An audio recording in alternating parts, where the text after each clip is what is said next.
आप देख रहे हैं चैनल न्यूज। मैं हूं निशा मिश्रा आपके साथ। कल जयपाल सिंह मुंडा की जयंती थी और उस पर सूर्य सिंह बेसरा गरजे हैं, जमकर गरजे हैं। झारखंड की राजनीति से जुड़े लोगों से, झारखंड की जो मौजूदा राजनीतिक दौर चल रहा है उस पर, निशा भगत पर कि क्या बाल मुंडवा लेने से राजनीति में करियर चमक जाता है। क्या आपकी बातें बाल मुंडवाने से जनता तक, सरकार तक पहुंच जाती है। क्या आदिवासी लोग इस तरीके से अपनी उलगुलान को आवाज देते थे। कई मुद्दों पर उन्होंने कहा है। उन्होंने ये भी कहा, यहाँ तक कि चलते चलते उन्होंने ये भी कह दिया कि भाई हिंदी भाषा हमारी भाषा नहीं है, हमें अपने झारखंड को झारखंड की भाषा में ही यहाँ के लोगों को इस्तेमाल करना चाहिए।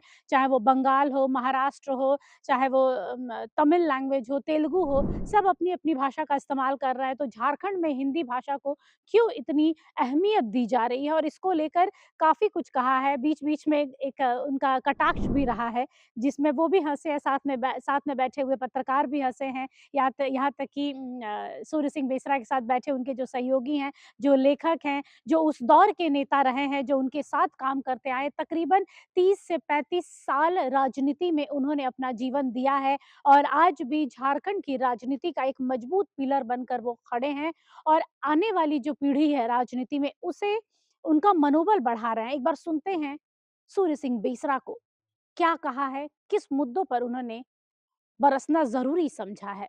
सुनते हैं। झारखंड एरिया में जो माओवादी नहीं था, तो यही प्रभाकर तिर्की बेसरा ने माओवादी को एहसास करा दिया कि बम बारूद का भाषा अगर झारखंड आंदोलन में लाया तो 1986 से 89 3 साल का संगठन और 3 दिन में झारखंड बनने वाला दोनों जिंदा है। त्याग, लड़ाई, पढ़ाई सब है।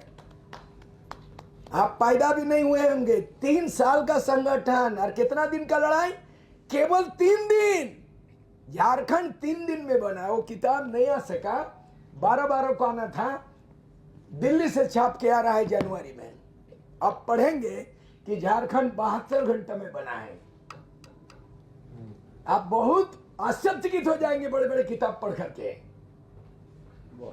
लेकिन आप जब किताब पढ़ेंगे कि एक्चुअली झारखंड 72 घंटे में बना, 3 दिन में झारखंड बना। मैं समझिक विचार रखना चाहता हूं। माफ कीजिए, जयपाल सिंह के जन्म से लेकर के उनके देहांत तक का व्याख्यान माला की जरूरत नहीं है। मत करिए, समय बर्बाद मत कीजिए। आप इस पे केंद्रित कीजिए ध्यान कि मार्क्सवाद रसिया बदल सकता है, माओवाद चाइना बदल सकता है, लेकिन बिरसाबाद नहीं बना, जयपाल मुंडा बाद नहीं बना। झारखंड में राजनीति में विवाद ही विवाद हुआ, ना बिरसा मुंडा मुंडाबाद बना, ना जयपाल सिंह मुंडाबाद बना। झारखंड में विवाद हुआ और झारखंड में परिवाद, राजनीति में परिवारवाद जन्म दिया।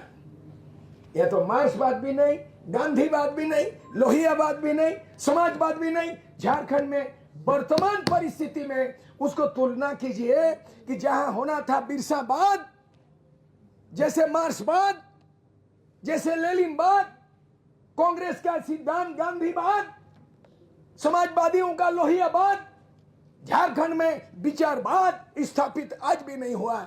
आप बेकार का बकवास कर रहे हैं, किताब भी लिख रहे हैं तो उसमें मंथन कीजिए। यह वाद नहीं है। मार्क्सिज्म, लेनिनिज्म, गांधीइज्म, सोशलिज्म, झारखंड में इज्म पैदा नहीं हुआ। एक व्यक्ति आगे निकला, जब तक चला पार्टी रहा, जब तक छोड़ दिया तो छोड़ दिया, जनता त्राहिमाम हो गया। इसलिए जयपाल सिंह जनक थे, नो डाउट। 1928 में कप्तान बना, हॉकी का कप्तान, गोल्ड मेडलिस्ट। तो सुना आप लोगों ने, सूर्य सिंह बेसरा यहाँ पर कह रहे हैं कि भाई जयपाल सिंह मुंडा के नाम पर यूनिवर्सिटी होनी चाहिए और यहाँ के जो युवा हैं वो झारखंड के जो देशभक्त रहे हैं, जो क्रांतिकारी रहे हैं, जिन्होंने झारखंड को अस्तित्व में लाने में अपना सर्वस्व समर्पित कर दिया है, उनसे प्रेरणा क्यों नहीं लेते। क्यों दूसरी जगहों को देखकर कॉपी करने की चेष्टा करते हैं। अपनी भाषा, अपने अपने कल्चर, अपनी संस्कृति, अपनी सभ्यता को बढ़ाओ, यही लगातार वो आवाज उठा उठा रहे हैं। फिलहाल इस खबर पर बस इतना ही। देखते रहिए एचएनएन न्यूज़। नमस्कार, जोहार। अगर आपको हमारा ये वीडियो अच्छा लगा तो इसे लाइक करें, शेयर करें और हाँ, सब्सक्राइब करना ना भूलें।